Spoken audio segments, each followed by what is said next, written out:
예, 감사드립니다. 우리 옆에 분과 인사 나누도록 하겠습니다. 정말로 사랑합니다 라고 우리 인사하도록 하겠습니다. 정말로 사랑합니다. 예.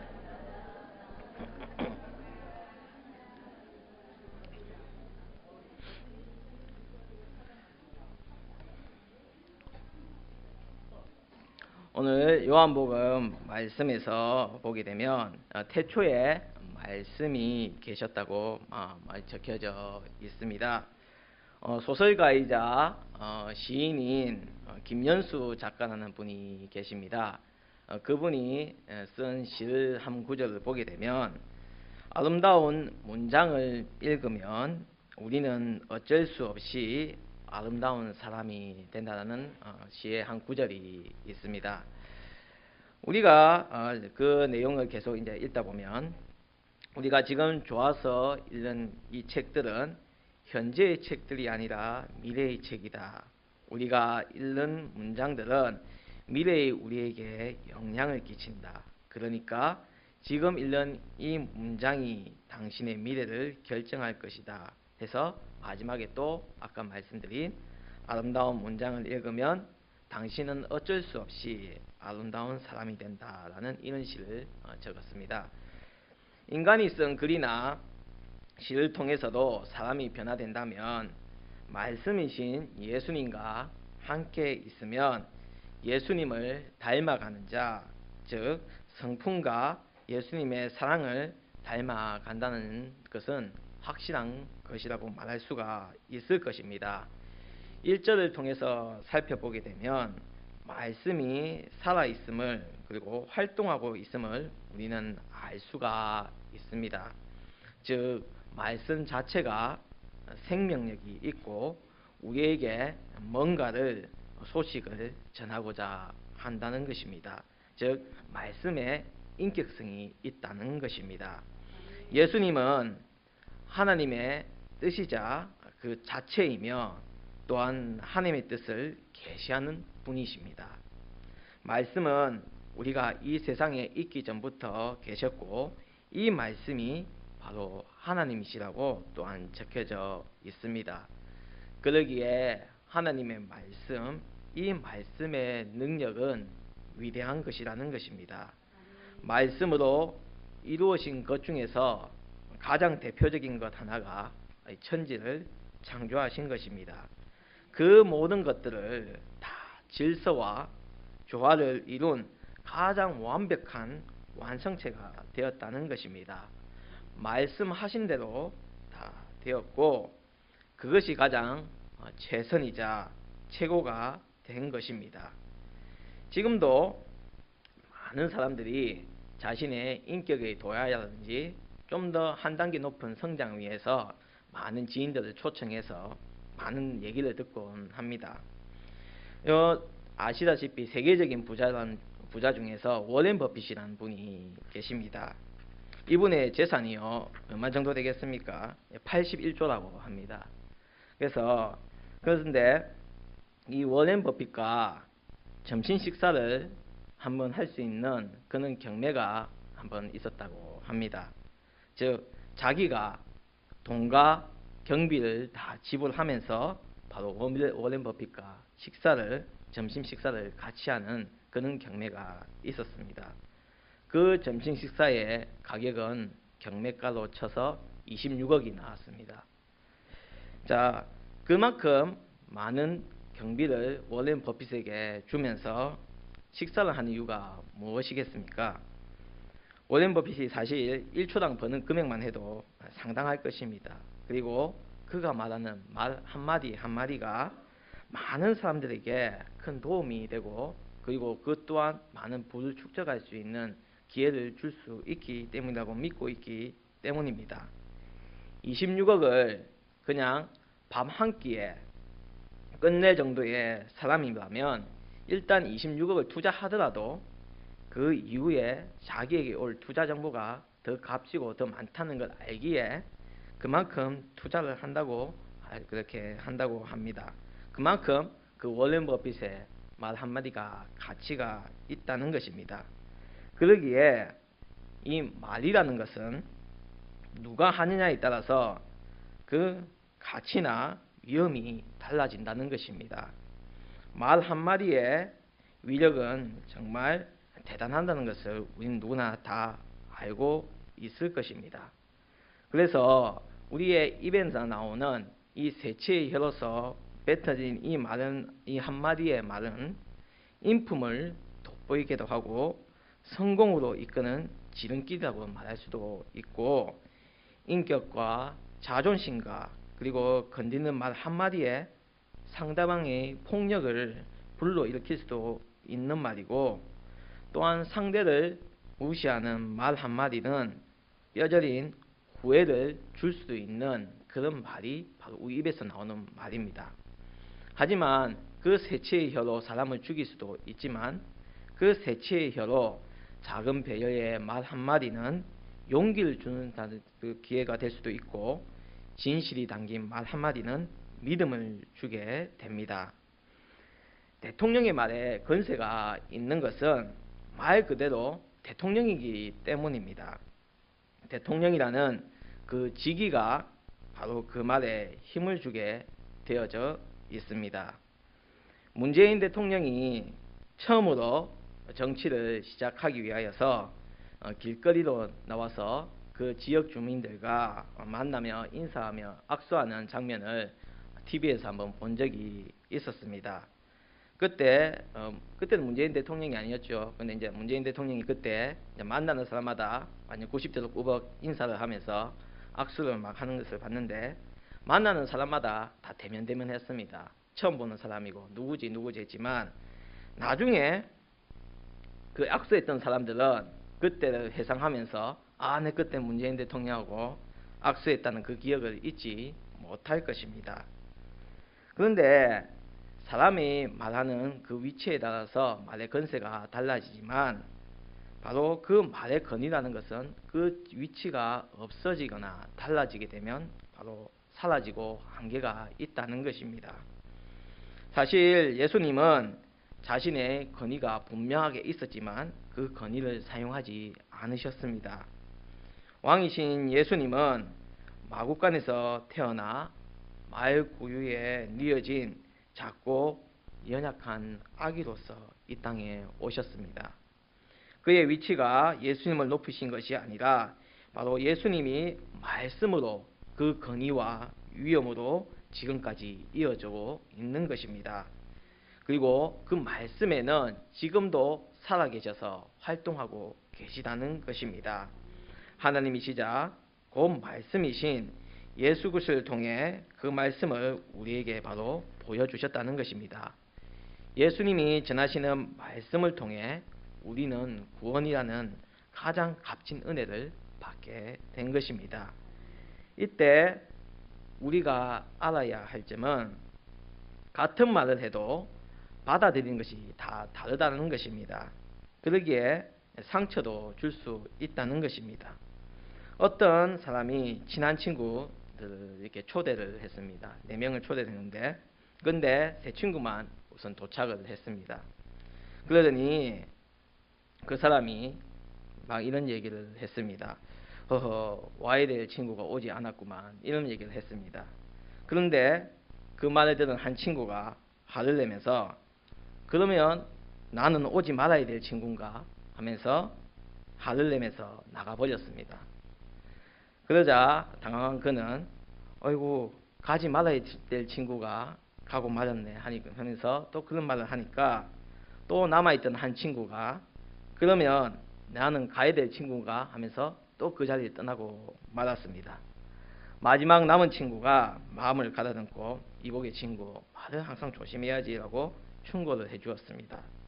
그러자 그 사람은 난 그 친구들에게 한 말이 아니었는데 하면서 그 말을 하니까, 그럼 나한테 한 말인가 하면서 또 떠나가고 말았습니다.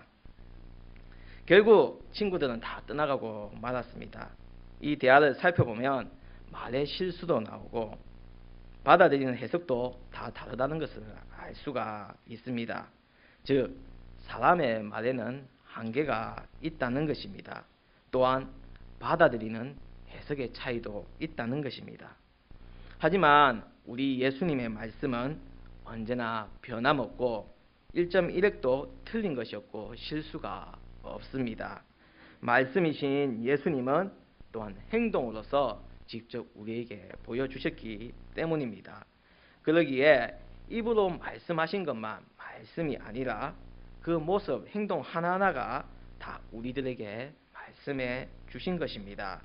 말씀이 육신을 입어 이 세상에서 바로 말씀해 주신 것입니다. 예수님의 말씀은 또 무엇이라 말할 수가 있겠습니까? 바로 복음이라고 말할 수 있습니다.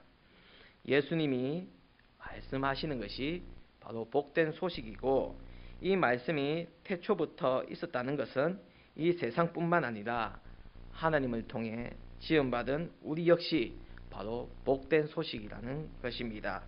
하나님께서 우리를 만들고 하신 말씀이 무엇입니까?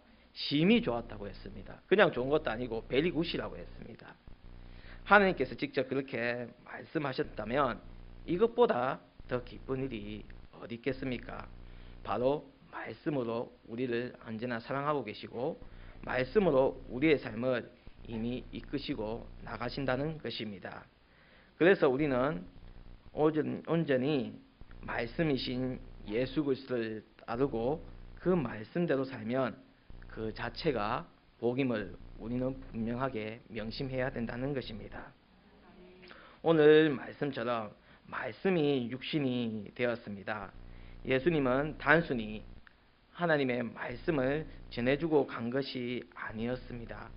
이 말씀을 친히 그의 육체가 되었고, 이것이 무슨 말이냐면 바로 예수님이 하나님의 말씀 그 자체, 그 덩어리라는 것입니다.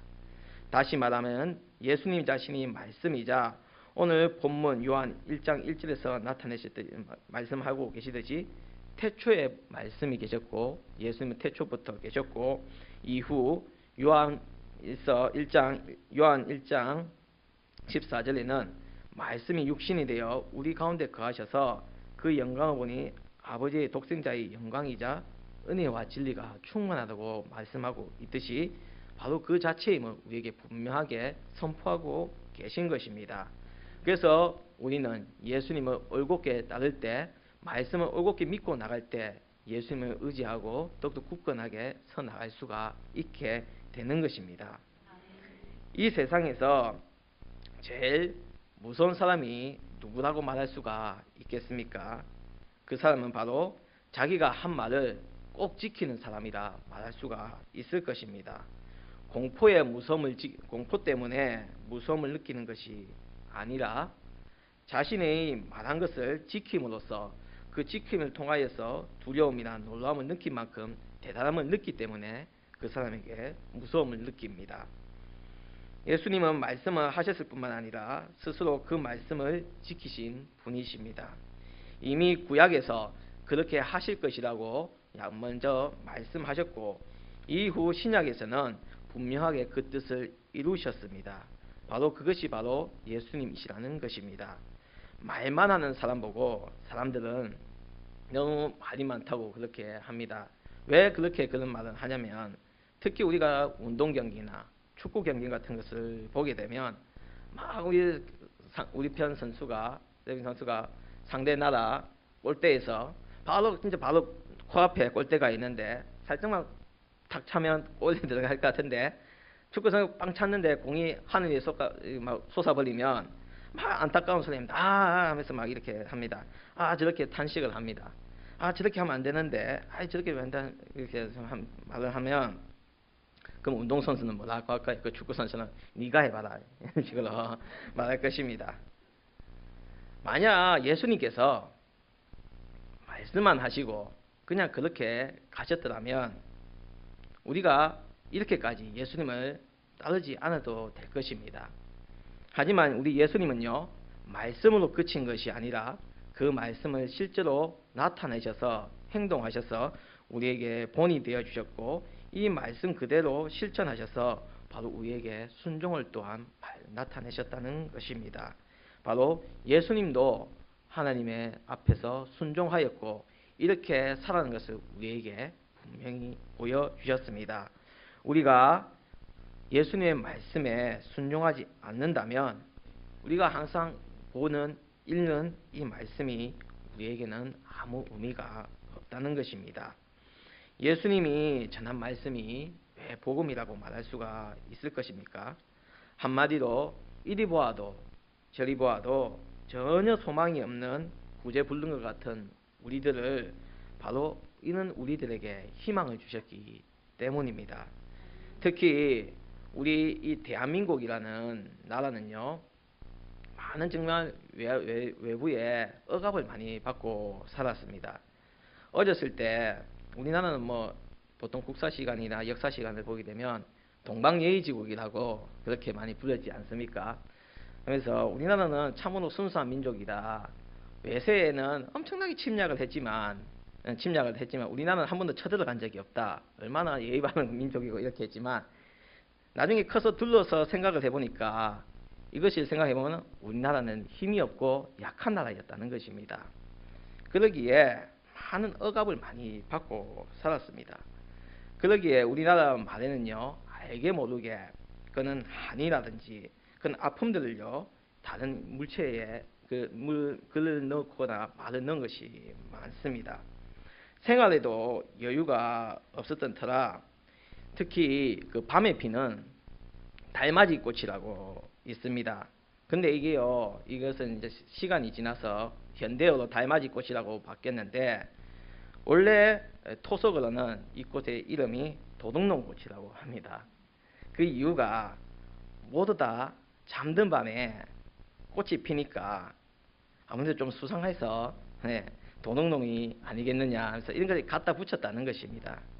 항상 밤에 도둑이 많았으니까 그런 것이 붙었습니다. 혹시 을씨년스럽다는 말 들어보셨습니까? 이 말은 사전적으로는 보기에 탐탁치 않고 몹시 쓸쓸하거나 소름이 끼치도록 싫은 것을 을씨년스럽다고 그럽니다. 그런데 이것도 원래 뜻이 있습니다. 청일전쟁하고 러일전쟁을 통해서 승리한 일본은요, 이후 을사년에 조선은 일본의 보호국을 주장하면서 을사늑약을 체결하게 됩니다. 그때부터 1905년부터 이때부터 조선은 일본의 식민국가가 되었고 이때 암울한 우리 한반도의 분위기를 바로 쓸쓸한 이는 우울한 분위기가 퍼진다 해가지고 바로 원래 말은 을사년스럽다인데 시간이 지나서 을씨년스럽다 이렇게 되었습니다. 사실 말이라는 것은 엄청나게 무서운 말입니다. 사람은 이렇게 자신이 처한 환경이나 아니면 나에 대한 생각이나 때문에 자포자기하는 경우가 참으로 많습니다.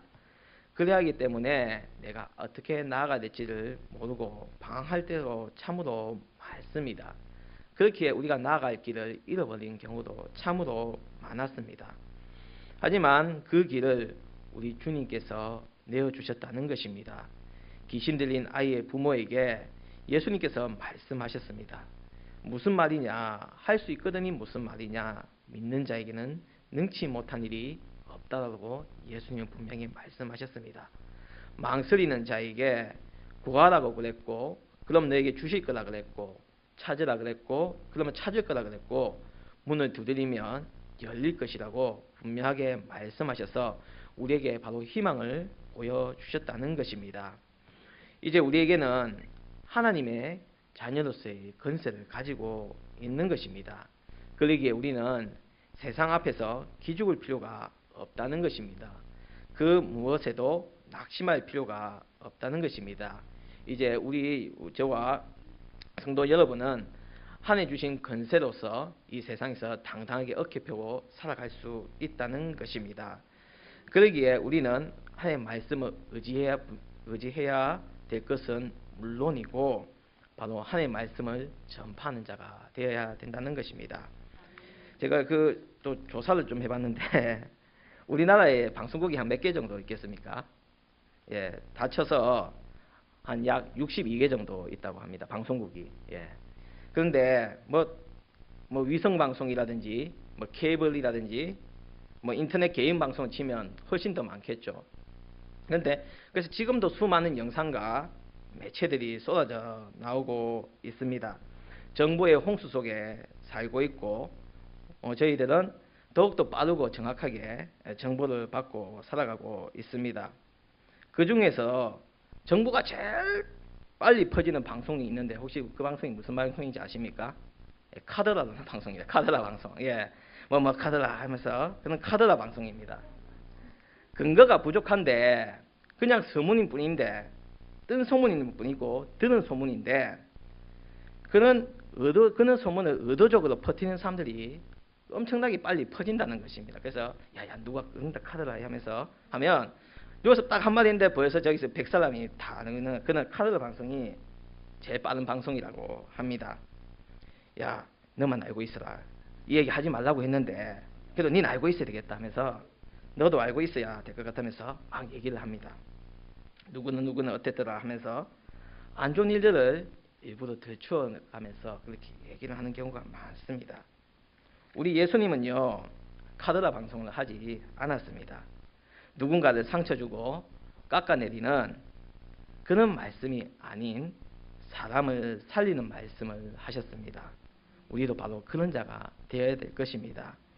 하나님이 말씀하신 예수님이 말씀하신 사람을 살리고 희망을 주시고 구원이라는 값진 은혜를 주신 그 말씀대로 살아갈 때 우리는 더 큰 은혜를 받고 예수님의 뜻을 더욱더 의지하게 된다는 것입니다. 전에도 말씀드린 적이 있는데 하나님이 주신 우리에게 이 십계명이라는 것이 있습니다. 사실 저희들이 이 세상 사람들이 이 십계명대로만 살아도 이 세상은 정말로 평화가 넘쳐날 것입니다. 그런데 우리가 그렇게 살지 못합니다. 어쩌면 이 땅에 살 동안 이것을 완벽하게 다 지키고 산다는 것은 정말 힘든 일일 것입니다. 그러면 어떻게 해야 되겠습니까? 바로 말씀의 생활화가 되어야 된다는 것입니다. 말씀하시는 대로 이것은 내 실제 생활 속에서 접목을 시켜가지고 내 생활에서 습관이 되도록 만드는 것입니다. 여기서 중요한 것은 말씀을 내 기준과 내 생각과 연관시켜서 행동으로 해석하는 것이 아니라는 것을 명심하셔야 된다는 것입니다. 하나님께서 나에게 주시는 말씀의 의미가 무엇인지 묵상하고 기도함으로써 나가야 된다는 것입니다. 예수님도 습관에 따라 감난산에 가셔서 기도하셨습니다. 즉 예수님 역시 기도의 생활화가 되어 계셨다는 것입니다. 여기서 주의해야 할 점은 히브리서 10장 25절에도 기록되어 있는데 습관은 습관인데 어떤 습관이냐면 모이기를 피하는 어떤 사람들의 습관을 가질 수도 있다는 것입니다. 즉 좋지 못한 것, 내 생각이 앞서는 습관을 갖지 않도록 우리는 조심해야 한다는 것입니다. 어떤 사람이 이 말씀을 딱 들었는데 좋다. 나도 이제부터 말씀대로 살자. 성경이 말씀하신 대로 살자 해서 아침부터 눈 뜨자마자 일어나서 성경을 쫙 펴서 가장 눈에 먼저 띄는 구절대로 오늘 하루를 살자 해서 많이 딱 펼쳤는데 서로 사랑하라 그러면 사랑하고 뭐 구제해라 하면 구제하고 이렇게 해가지고 그렇게 살아야겠다 해가지고 당장에 딱 이렇게 각오를 했습니다. 딱 아침에 이제 눈을 뜨고 성경을 쫙 펼쳤습니다. 딱 펼쳤는데 마태복음 27장 5절이 눈에 들어왔습니다. 그 내용은 유다가 은을 성소에 던져놓고 물러가서 스스로 목매어 죽었더라. 이게 딱 나왔습니다. 그러더니 그 사람이 이건 아니다 싶어가지고 다시 성경책을 딱 덮고 다시 쫙 펼쳤습니다. 누가복음 10장 37절이 나왔는데 그 말씀은 예수께서 이르시되 가서 너도 이와 같이 하라 이거였습니다. 성경은요 오늘의 운세가 아닙니다. 성경은 우리 삶에서 우리 예수님이 우리에게 직접적으로 말씀하시는 것입니다.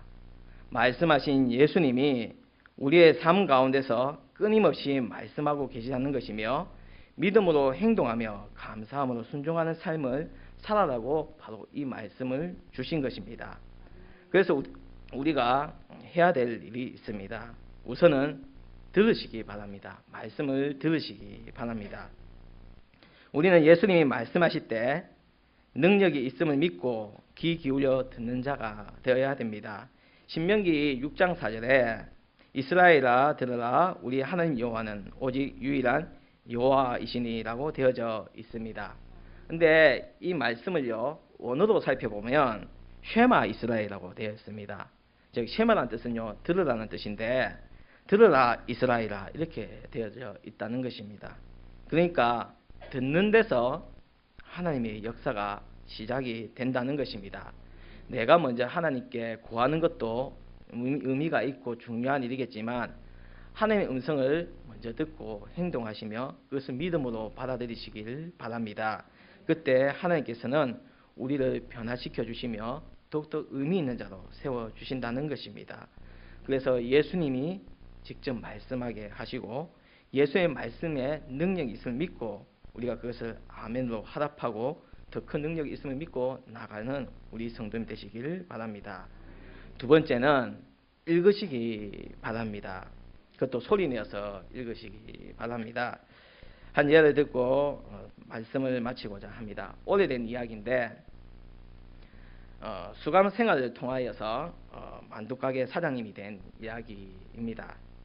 젊은 시절부터 이런 자잘한 소매치기나 절도로 인하여서 감옥을 가게 된 청년이 있었습니다. 감옥을 집 지나듯이 이렇게 막 들어갔다 했는데 형을 마치고 추록을 하게 되어서도 번번이 맞아주는 데도 없어서 다시 범죄를 짓게 되고 다시 또한 감옥에 들어오게 되고 다시 또 나가면 다시 또 뭐 소매치기나 뭐 자잘한 절도 같은 걸 해서 다시 또 이렇게 수감 생활을 하고 그것이 끊임없이 반복되는 그런 한 청년이 있었습니다. 이는 반복된 생활 때문에 그 청년은 모든 것을 다 비관적으로 봤고 그의 마음은 점점 흉악해져 갔습니다. 근데 어느 날 화장실에서 일을 보고 뒤처리를 하려고 했는데 휴지가 없었습니다. 그런데 자기 앞에 눈앞에 성경이 있었습니다. 그래서 저걸로 닥쳐해가지고 성경을 탁 펴가지고 성경을 이렇게 찢었습니다. 그런데 그때 자기 눈에 들어온 글자가 보였습니다. 요한복음 8장 7절이었는데 죄 없는 자가 먼저 돌로 치라는 그 글자를 보게 되었습니다. 그 글을 읽은 그 청년의 마음속은 요동을 쳤다고 합니다.